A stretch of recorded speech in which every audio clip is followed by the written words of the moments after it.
से सावित्री के ने जो बीज डाला उससे धात्री उत्पन्न हुई। आंवला बहुत पवित्र है। महालक्ष्मी जी ने जो बीज बोया उससे मालती उत्पन्न हुई, और भगवती पार्वती ने जो बीज बोया उससे तुलसी उत्पन्न हुई। इस तरह से ये तीनों अत्यंत पवित्र मानी गई। बोलो भक्तवत्सल भगवान की जय। लक्ष्मी जी ने जिस बीज को बोया था उससे उत्पन्न हुई स्त्री मालती उनसे ईर्ष्या करने लगी, इसलिए उसका एक नाम बर्बरी पड़ गया, गर्हित नाम से विख्यात हो गई। और धात्री तुलसी, इनमें रागद्वेष नहीं था, इसलिए धात्री और तुलसी भगवान को अत्यंत प्रिय हुई, ऐसा भी वर्णन मिलता है। भगवान विष्णु प्रसन्न हो गए। कार्तिक के महीने में धात्री और तुलसी इनका पूजन प्रत्येक धार्मिक मनुष्य को करना चाहिए, ऐसा लिखा हुआ है। कार्तिके मास विप्रेंद्र धात्री च तुलसी सदा। और हमारे व्रत त्योहारों में तुलसी और धात्री का पूजन होता है। तत्रापि तुलसी धन्या तीव श्रेष्ठा महामुने त्यक्त्वा गणेशम सर्वेशाम प्रीतिदा सर्वकामदा। तुलसी जो है वो अत्यंत धन्य है, उसमें सबसे श्रेष्ठ तुलसी है, पर तुलसी सभी देवताओं को प्रिय है। केवल गणेश जी को तुलसी नहीं चढ़ाना चाहिए, बाकी सबको तुलसी। त्यक्त्वा गणेशम सर्वेशाम प्रीति कामदा, सब पर तुलसी चढ़ाई जा सकती है। बोलो तुलसी महारानी की। अब महाराज शंखचूड़ नामक एक असुर उत्पन्न हो गया। शंखचूड़ का विवाह तुलसी के साथ हुआ, तुलसी देवी के साथ शंखचूड़ का विवाह हुआ। और महाराज शंखचूड़ ने पुष्कर में जाकर तपस्या की, ब्रह्मा जी से वरदान मिला और तुलसी का विवाह शंखचूड़ के साथ हो गया। इस कथा का भी वर्णन है कि ये तुलसी भगवान को पति रूप से पाने के लिए तपस्या कर रही थी, तो गणेश जी को उन्होंने देखा तो उनका मन विचलित हो गया। गणेश जी से कहा कि तुम ही मेरे पति बन जाओ।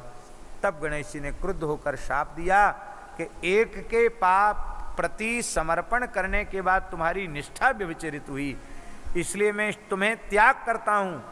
तुम सबको प्रिय होगी पर मुझे प्रिय नहीं होगी, और तुमको दैत्य की पत्नी बनना पड़ेगा, फिर तुम देह त्याग करके फिर भगवान की प्रियतमा बनोगी। इसलिए गणेश जी ने तुलसी को छोड़ दिया और तुलसी का विवाह शंखचूड़ से हुआ। शंखचूड़ ने तीर्थ गुरु पुष्कर में तपस्या किया। महाराज जी शंखचूड़ का राज्यपद पर अभिषेक हो गया और पूरे त्रिभुवन पर इसका साम्राज्य हो गया। और अब तो सब भगवान की शरण में गए, शंकर जी की शरण में गए। शंकर जी ने शंखचूड़ के कष्टों को, शंखचूड़ के द्वारा प्राप्त कष्टों को दूर करने का आश्वासन दिया। भयंकर युद्ध हुआ और उस युद्ध में भगवान ने शंखचूड़ का वध कर दिया। बोलो भक्तवत्सल भगवान की जय। बोलो शंकर भगवान की जय। तुलसी ने विदा किया था शंखचूड़ को और शंखचूड़ समाप्त हो गया। अब तो महाराज तुलसी जी अत्यंत व्यथित हो गई। अब व्यथित होकर के तुलसी जी ने भी अपना देह भस्मसात कर दिया।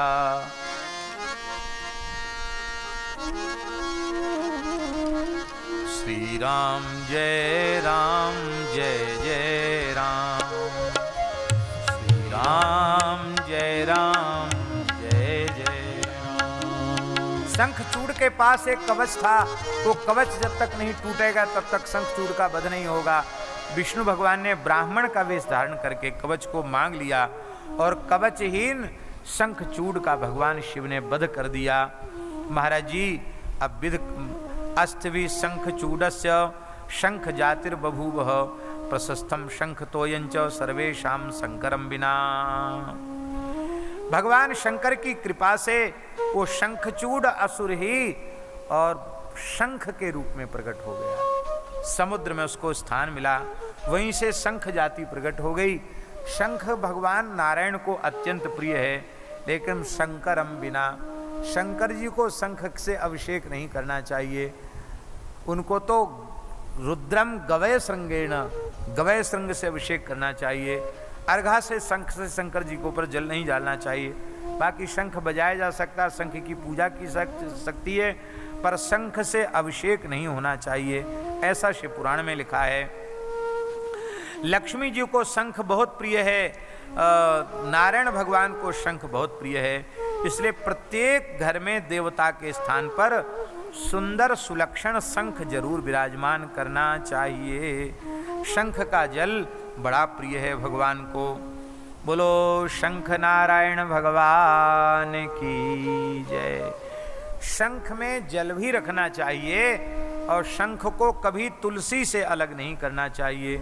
जो शंख का तुलसी से वियोग कराता है उसको बड़ा पाप लगता है। वो शंखचूड शंख है, ये तुलसी है।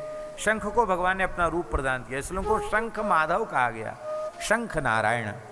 बोलो भक्तवत्सल भगवान की जय। विष्णु द्वारा तुलसी के शील का हरण हुआ था तो शाप दे दिया तुलसी ने कि तुम पाषाण हो जाओ। उन्हीं के शरीर से, तुलसी के शरीर से गंडकी नाम की नदी प्रकट हो गई और मुक्ति नारायण में गंडकी प्रकट हो गई और वो सब भगवान को शाप दे दिया कि तुम पाषाण हो जाओ। वे शालिग्राम हो गए। एक दैत्य ने भगवान की उपासना करके कहा, महाराज आप बड़े अच्छे लगते हो, आपको खाने की इच्छा हो रही है। भगवान हंसने लगे, बढ़िया भगत मिला, हमको ही खाना चाहता है। बोले तुम मुक्ति नारायण क्षेत्र में वज्रकीट के रूप से तुम अनेक रूप धारण करके मेरे शालिग्राम स्वरूपों को भेदन करोगे, चक्र के चिन्हों का निर्माण करके तुम मुक्त होगे, ऐसा भगवान ने कहा। वो आज भी शालिग्राम शिलाओं को खा खा करके दिव्य चिन्हों का निर्माण करता है। श्री तुलसी जी भगवान को प्रिय हो गईं। कियत कालम महादेवी इदम शरीरम त्यक्त्वा च दिव्य देहम विधाय च रमस्व हरिणा नित्यम रमया सदृशी भव। शंकर जी ने कहा कि देखो तुलसी, तुम्हारे मन में दुख नहीं होना चाहिए, तुम रो मत। तुम इस दैत्य की पत्नी नहीं हो, तुमसे अपराध बन गया था इसलिए तुम भटक गई। तुमने भगवान को ही पति रूप से पाने की तपस्या की थी, आज वह पूर्ण हो गया। इस देह का त्याग करके तुम महालक्ष्मी के समान भगवान की प्रिय हो जाओ। एक रूप से तुलसी आधिदैविक रूप में भगवान की सेवा में रहती है और तुलसी पौधे के रूप में तुलसी जी विराजमान हैं और भारतवर्ष में उनका देह गंडकी नदी के रूप में प्रकट हो गया। इसमें शालिग्राम भगवान विराजते हैं क्योंकि वो भी तुलसी का स्वरूप है, गंडकी नदी। इस ब्रह्मांड में जितने वृक्ष हैं उनमें सबसे श्रेष्ठ तुलसी है। पुष्पों में सबसे श्रेष्ठ तुलसी का पुष्प है। बोलो भक्तवत्सल भगवान की जय। ततः कोट्यश्च कीटाश्च तीक्ष्णदष्ट्रा भयंकरा तच्छित्वा कुहुरे चक्रम करिष्यन्ति तदेकं शालिग्राम शिलासा ही तद्भेदादति पुण्यदा लक्ष्मी नारायणाख्यादि चक्र भेदात भविष्यति।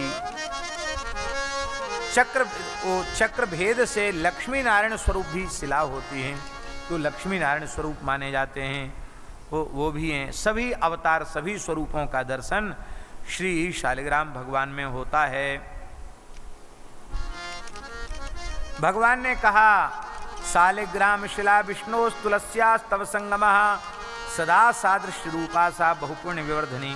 जो शालिग्राम जी का तुलसी से संयोग कराएंगे उन्हें अनंत पुण्य की प्राप्ति होगी। जो शालिग्राम शिला से तुलसी का वियोग कराएगा उसको अपनी पत्नी का वियोग हो जाएगा, उसका गृहस्थाश्रम दुखी हो जाएगा, सुखी नहीं रहेगा। बाबा जी होगा तो भी दुखी होगा, साथ गृहस्थ होगा तो भी दुखी होगा। शालिग्राम जी पर तुलसी जरूर पधरानी चाहिए। उसका उत्तम विधान यह है कि भगवान को तुलसी तो संख्या में अर्पित करना चाहिए। शुद्ध मलयागिरी सुगंधित चंदन को तुलसी को चंदन में डुबा करके और फिर उनके मस्तक पर विराजमान कर देना चाहिए, तो चंदन से तुलसी चिपक जाती है, दूसरे दिन तक तुलसी से संयोग बना रहता है और अधिक तुलसी जो चढ़ाई है उसको विसर्जित कर सकते हैं शयन के समय।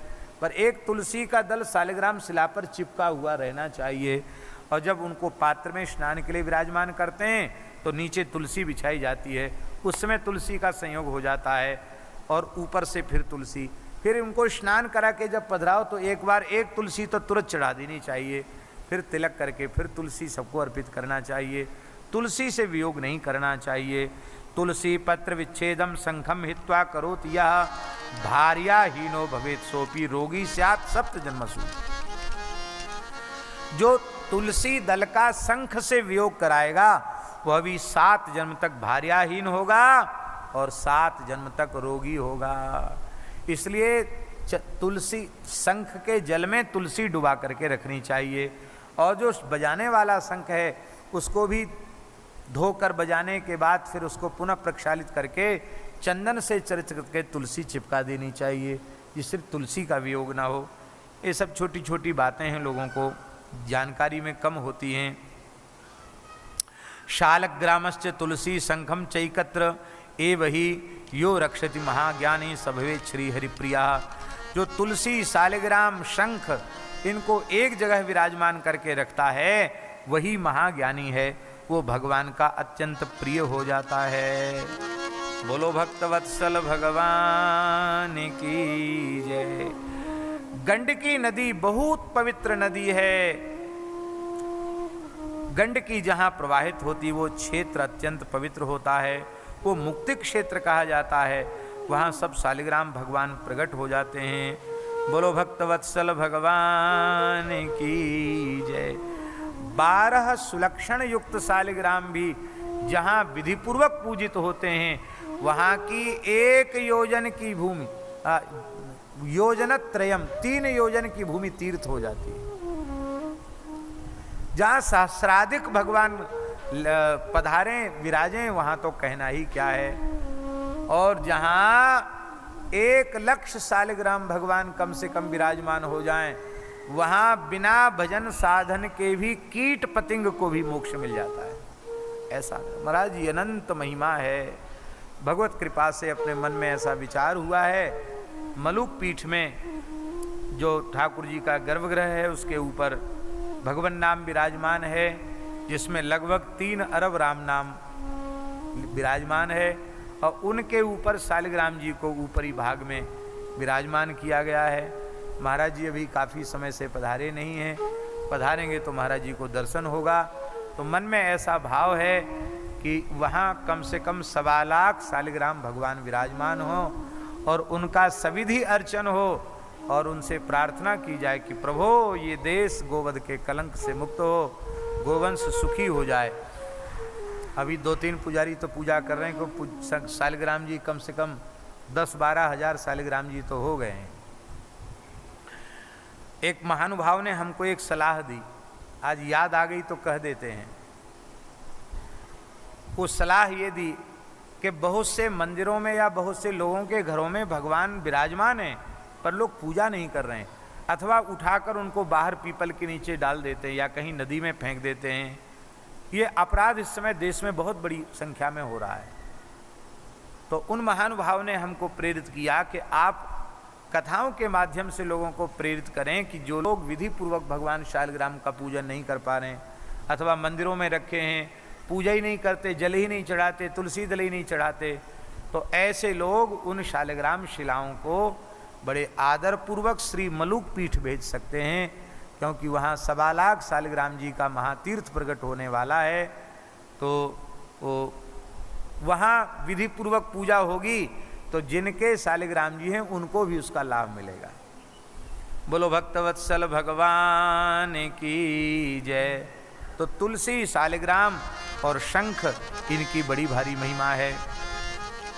अंधकासुर हिरण्याक्ष के पुत्र के रूप में उत्पन्न हुआ, उसने भी बड़ा भयंकर उपद्रव किया और भगवान नारायण ने 12 रूप धारण करके हिरण्याक्ष का वध कर दिया और ये बहुत नाराज हो गया भगवान शिव पर, भगवान नारायण पर तप किया इसने।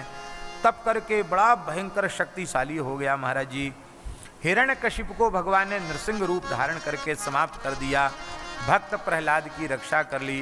बोलो नृसिंह भगवान की जय। नृसिंह भगवान का क्रोध शांत नहीं हो रहा था, तो एक कथा बड़ी विलक्षण है कि ब्रह्मा जी ने सबने शंकर जी से कहा कि आप इनके सखा हो, आप ही इनके क्रोध को कम कर सकते हो। बोले ये ठीक से लड़ लेंगे तो थोड़े ठंडे हो जाएंगे। तब भगवान शिव का एक सर्वावतार हुआ, शरभ रूप में। सिंह से अधिक शक्तिशाली शरभ होता है, और शरभ रूप में प्रकट होकर के नृसिंह भगवान और शरभ भगवान का हरिहर का युद्ध नहीं, वो खेल है, युद्ध का खेल हुआ। उससे शंकर जी वो नृसिंह भगवान का क्रोध कुछ कम हो गया। भगवान ने कहा तो प्रहलाद पर अनुग्रह करो। भगवान ने प्रहलाद पर अनुग्रह किया।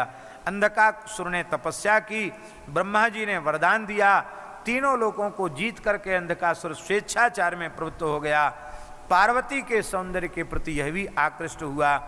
भयंकर युद्ध हुआ, और इस युद्ध में महाराज जी देवताओं ने भगवान की स्तुति की। शंकर भगवान ने अंधकासुर की सेना के साथ भयंकर युद्ध करना आरंभ किया। अंधक की माया से अनेक अंधक गणों की उत्पत्ति हो गई। तब विष्णु भगवान ही काली रूप धारण करके दानवों के रक्त का पान करने लगे। ऐसा से पुराण में लिखा है। भगवान के अलावा कुछ है नहीं, सब भगवान ही भगवान है। कुल मिला के बात यही है। और दानवों का रक्तपान भगवान करने लगे। यहाँ भी महाराज जी भगवान शिव ने अंधक को अपने त्रिशूल में लटका लिया मार करके, लेकिन अंधक को अमृत तो दे दिया था, वो मरा नहीं महाराज, स्तुति करने लग गया। तब भगवान ने उसको अपना गणपत्य का पद प्रदान किया, अपना गण बनाया, और कहा कि तुम अब मेरी सेवा में रहो। बोलो भक्तवत्सल भगवान की जय। अंधकासुर के ऊपर भी भगवान ने कृपा की, और महाराज जी वो युद्ध फिर भी होने लग गया। बड़ा भयंकर युद्ध हुआ। शुक्राचार्य मरे हुए दैत्यों को जीवित कर रहे थे। शंकर जी ने कहा नंदीश्वर को, शुक्राचार्य बड़ा गड़बड़ कर रहे हैं, जाओ शुक्राचार्य जी को पकड़ लाओ। सुनो, नंदीश्वर जी शुक्राचार्य जी को पकड़ने के लिए गए, और उन्होंने उठा लाए शुक्राचार्य जी को। कमंडल में जल भर के और मंत्र पढ़ पढ़ के छीट रहे थे, सबको जिंदा कर रहे थे। शंकर जी के पास ले आए। शंकर जी इतने विराट रूप में थे कि इतने बड़े शुक्राचार्य जी को शंकर जी ने हथेली पे रख लिया। ऐसे लगे जैसे किसी ने हाथ पे सुपारी रख रखी है। कहो हमारी विद्या हमारे ऊपर चला रहे, मुंह में डाल लिया। जैसे कोई सुपारी खावे, इलायची खावे, ऐसे शुक्राचार्य जी को शंकर जी खा गए, गटक गए पेट के भीतर। पर शुक्राचार्य जी मृत संजीवनी विद्या के ज्ञाता हैं। वहाँ भी मृत्युंजय मंत्र का जप करते रहे, मरे नहीं। शंकर जी युद्ध करते रहे। अंत में महाराज 100 वर्षों तक युद्ध चला, और दैत्य पराजित हुए। तब शुक्राचार्य स्तुति करने लगे।